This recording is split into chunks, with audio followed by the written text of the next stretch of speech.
तबाही की इन डराने वाली तस्वीरों के बीच आज आत्ममंथन का भी वक्त है। सवाल पूछने का वक्त है कि आखिरकार कुदरत को इतना गुस्सा आया क्यों? जी हां, आधा हिंदुस्तान बाढ़ से तबाही झेल रहा है इस समय, और तबाही ऐसी है कि लाखों लोग इस समय बाढ़ के बंधक बने हुए हैं। सबसे ज्यादा तबाही गॉड जोन कंट्री केरल। लगातार तस्वीरें जी न्यूज पर आपको दिखा रहे हैं। 100 साल की सबसे बड़ी तबाही, सबसे बड़ी बर्बादी जी हां केरल को झेलनी पड़ रही है। बाढ़ के पानी में अभी तक 21,000 करोड़ रुपए बह चुके हैं। उत्तराखंड में भी हालत खराब है। लगातार बारिश के बाद सड़कों का हाल बेहाल है। नैनीताल की मशहूर माल रोड, आपने नाम सुना होगा, सड़क का एक हिस्सा टूटकर गिर गया है।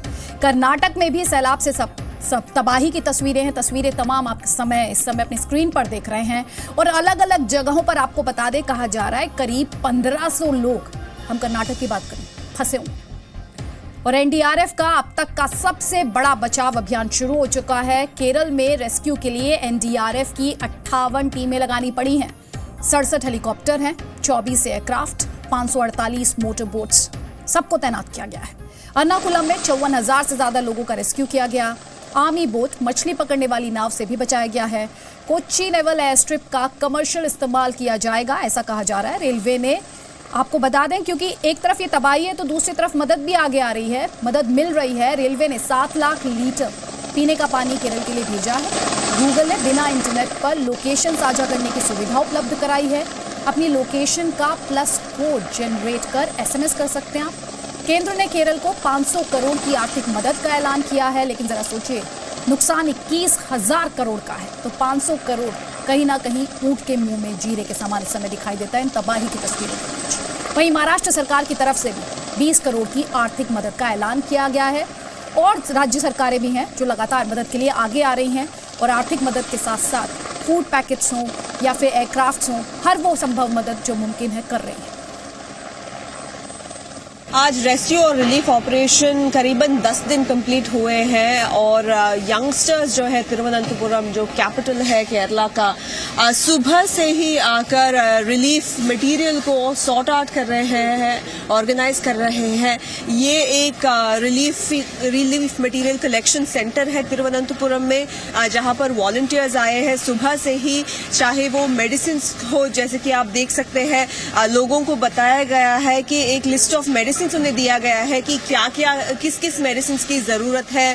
बेसिक पैरासिटामोल से BP की दवाइयाँ, शुगर की दवाइयाँ, इन्हें सब लिस्ट आउट किया गया है, और लोग जो है पूरा दिन आकर यहाँ पर उसे कंट्रीब्यूट कर रहे हैं। इसके अलावा बिस्किट्स आ रहे हैं, डायपर्स आ रहे हैं, और इन सब चीजों को 20 kg पैकेट्स बनाया गया है, और इस पैकेट्स को ऐसे पैक किया गया है कि ये एयर ड्रॉप हो सके। कल हमने ये देखा कि कैसे एयरबेस में ही इसे प्रिपेयर किया गया था, लेकिन यहाँ पर इस कलेक्शन सेंटर में यहाँ पर वॉलंटियर्स ऑलरेडी यहाँ पर इसे प्रिपेयर कर रहे हैं। हर एक सैक में थोड़े बिस्किट्स है, थोड़े एसेंशियल सप्लाईज है, थोड़ा पानी है, ताकि ये एयर ड्रॉप हो सके और पानी में भी अगर गिर जाए तो कोई प्रॉब्लम ना हो और मटेरियल बिल्कुल सेफ हो। तिरुवनंतपुरम में कई सारे ऐसे रिलीफ मटेरियल पैकेजिंग और डिस्पैच यूनिट्स, करीबन 2000 से भी ज्यादा रिलीफ कैंप्स हैं पूरे केरला में, जिसमें करीबन 3 लाख लोग अभी भी है, क्योंकि इनका घर सभी बर्बाद हो गया है फ्लड्स के कारण।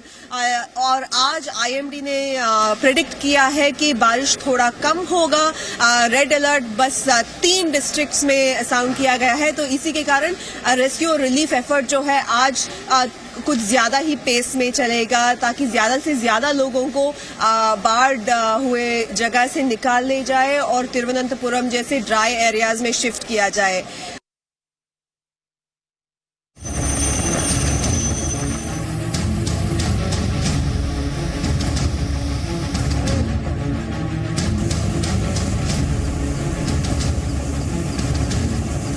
ये तबाही अब देखी नहीं जाती।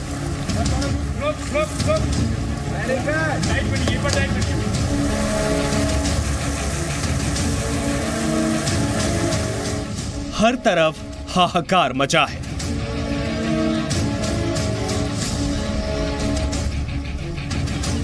जिधर देखो उधर सिर्फ पानी, पानी और पानी। तस्वीरें तो यही बताती हैं कि भगवान के अपने घर कहे जाने वाले केरल को किसी की नजर लग गई है। 12 बजे रात अचानक पानी आ गया, घर में घुस गया। फिर जैसे भी ऐसे ऐसे करके निकल गए। पिछले 100 साल में ऐसी तबाही कभी नहीं दिखी। 10 दिन के बच्चे से लेकर 80 साल के बुजुर्ग तक हर कोई सैलाब के संकट में फंसा हुआ है। खाना लाने भी बहुत मुश्किल है, फिर बच्चे लोग को भी संभालना बहुत मुश्किल है। अभी गाड़ी भी नहीं चल रहा है, हम लोग गाँव जाएंगे कैसे जाएंगे, ऐसे ही बहुत मुश्किल है।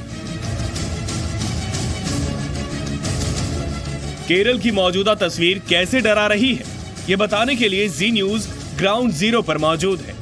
आपको केरल के उस गांव में भी ले चलेंगे जहां सैलाब की तबाही में सब कुछ डूब चुका है।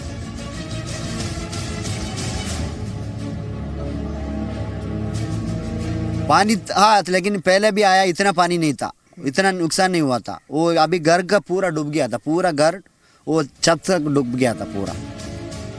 लेकिन उससे पहले आपके लिए एक तस्वीर देखनी जरूरी है जो ये बता रही है कि कैसे यमदूत बन चुकी लहरों के बीच इंडियन कोस्ट गार्ड के जवान खुद को देवदूत साबित कर रहे हैं। ये तस्वीरें केरल के ईस्ट कुदुंगुलूर की हैं, जहां एक घर में एक परिवार पानी के बीचों बीच फंसा था और इस परिवार में 10 दिन का एक बच्चा भी शामिल है। इंडियन कोस्ट गार्ड के जवानों को बच्चे को पानी के बीच से सुरक्षित निकालने के लिए कड़ी मशक्कत करनी पड़ी। तस्वीरों में आप देख सकते हैं कि हर तरफ पानी ही पानी है और बच्चे को सुरक्षित बाहर निकालने का रास्ता घर की बाउंड्री है, जिसकी चौड़ाई ज्यादा नहीं है।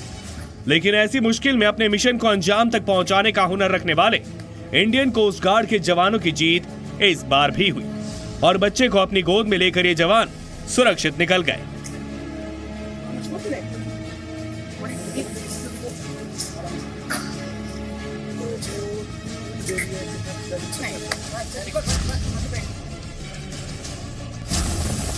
केरल में एक तरफ आसमान से आफत बरस रही है तो वहीं दूसरी तरफ आसमान से ही सेना के जवान देवदूतों की तरह लोगों को बचा रहे हैं।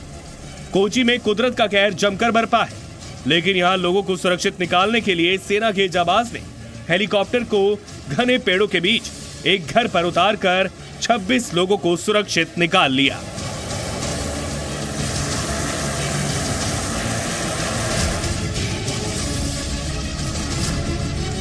केरल में बाढ़ में फंसे लोगों की निगाहें सिर्फ आसमान पर टिकी हैं। एक तरफ तो वो भगवान से दुआ कर रहे हैं कि बारिश का कहर बंद हो और दूसरी तरफ वो देवदूत का इंतजार कर रहे हैं और कुछ इस तरह उनकी ये आस सच साबित होती है।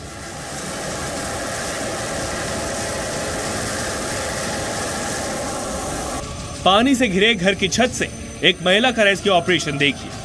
पहले हेलीकॉप्टर से सही लोकेशन का अंदाजा लगाया जाता है और फिर हेलीकॉप्टर से लटकाई गई रस्सी के जरिए महिला को उससे बांधा जाता है और एयरलिफ्ट कर लिया जाता है।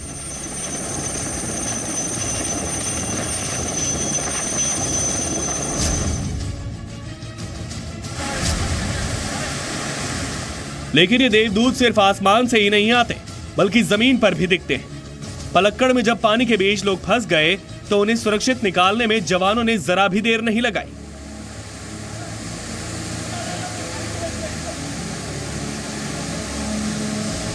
देखते ही देखते पुल बनाया गया और पानी के बीच जूझ रहे सभी लोग सुरक्षित निकल आए।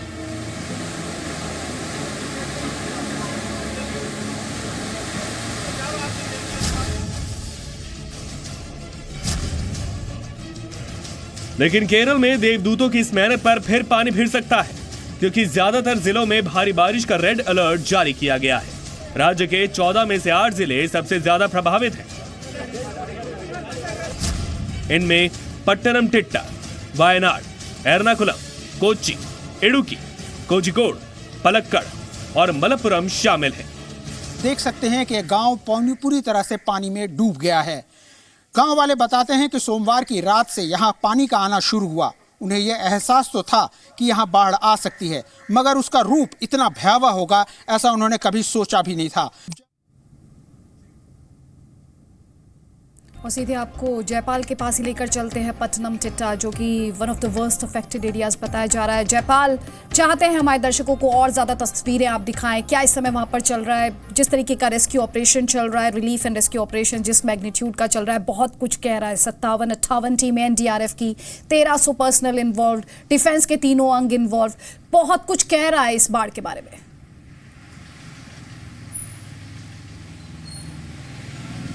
जी देखिए, इस वक्त मैं केरल के एक सबसे जिसको हम कह सकते हैं कि सबसे ज़्यादा अफेक्टेड एरिया जो है पत्तनमथिट्टा डिस्ट्रिक्ट में हूँ एक्चुअली। हालांकि हम डिस्ट्रिक्ट हेडक्वार्टर तक नहीं पहुँच सकते क्योंकि रास्ता पूरी तरह से पानी में डूब गया है और शहर में भी पानी है। तो हम उसके आसपास के इलाकों तक पहुँचे हैं और जहाँ आज अभी मैं चिगनूर में हूँ, जो स्थितियाँ हैं वो बहुत विषम हैं। आज सुबह सुबह हम उस जगह पर पहुँचे थे जहाँ पर कल लगभग 5000 लोगों को बोट के थ्रू रेस्क्यू करके लाया गया था। वहाँ पर हमें ऐसे कई परिवार मिले जो बेहाल हैं और वो चाह रहे हैं कि उनके रिलेटिव जो अंदर फंसे हुए हैं, उनके रिश्तेदार जो अंदर हैं, उनको किसी तरह से बाहर निकाला जा सके। पर अब ये बड़ी बोट्स उस संकरे रास्तों पर नहीं जा सकती, इसलिए वो मजबूर हैं। इंतज़ार किया जा रहा है कि वहाँ पर छोटी बोट्स पहुँचेगी या मोटर बोट पहुँचेगी या शायद एयरलिफ्ट का सहारा लिया जाएगा, तभी उन लोगों को बाहर निकाला जाएगा। पर खड़े वहाँ की तस्वीरें दिखाइए और लगातार हम जी न्यूज़ पर हमें इस तरीके की इन्फॉर्मेशन भी मिल रही है। जयपाल, सॉरी, ये इन्फॉर्मेशन हमारे दर्शकों के लिहाज से बहुत अहम होगी। कहा जा रहा है फूड पैकेट्स वहाँ पर भेजे जा रहे हैं, दूसरे राज्य जो है लगातार मदद पहुँचाने की कोशिश वहाँ पर कर रहे हैं। क्या फूड पैकेट्स वहाँ पर फेंके जा रहे हैं, मदद पहुँचाने की किस तरीके से कोशिश की जा रही है और तस्वीरें क्या हैं, कितना ज़्यादा पानी इस समय और बारिश को लेकर क्या पूर्वानुमान है? जी देखिए, इस वक्त हम जहाँ खड़े हैं, दरअसल हमें नेटवर्क नहीं मिलने के कारण हम उस जगह से थोड़ा अलग होकर के खड़े हैं ताकि हम अपनी बातों को दर्शकों तक पहुँचा पाएँ। जो स्थिति जो मैंने अपनी आंखों से देखी और अभी थोड़ी देर में आप उसको तस्वीरें भी देखेंगे, जो फूड पैकेट्स हैं उनको लगातार जो है एयर के द्वारा भेजा जा रहा है, एयरफोर्स के द्वारा उनको डिस्ट्रीब्यूट कराया जा रहा है।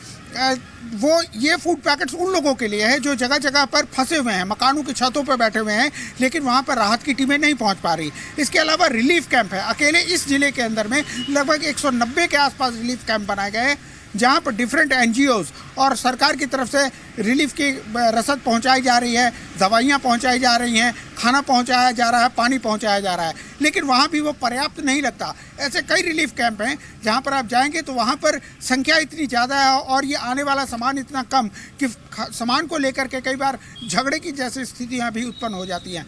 लेकिन हाँ, फिर भी जहाँ तक सवाल है रेस्क्यू ऑपरेशन टीम्स का, वो लोग अपनी ओर से पूरी कोशिश कर रहे हैं, वो एनडीआरएफ हो, वो नेवी हो, एयरफोर्स हो या हम कोस्टल गार्ड्स की बात करें, वो लगातार इस क्रम में लगे हुए हैं। तस्वीरें हम दर्शकों तक लगातार पहुंचा रहे हैं, आपकी रिपोर्ट्स पे दिखा रहे हैं। आप ध्यान रखें अपना, तस्वीरें बहुत ज़्यादा अच्छी नहीं है, बल्कि कहना चाहिए बेहद खराब है। जयपाल, इस अपडेट के लिए बहुत बहुत शुक्रिया। तो दो बातें ब्रेक में जाने से पहले, एक तो केरला को आपकी दुआओं की, साथ साथ आपकी मदद की जरूरत है। लगातार हम कह रहे हैं कि अनुमान के मुताबिक 21,000 करोड़ रुपए पानी में बह गए हैं। और दूसरा एक सवाल, आत्ममंथन की जरूरत है। Mumbai floods, Chennai floods, JNK में फ्लड्स, हर बार ऐसी तस्वीरें आती हैं, तो कुछ किया क्यों नहीं जाता?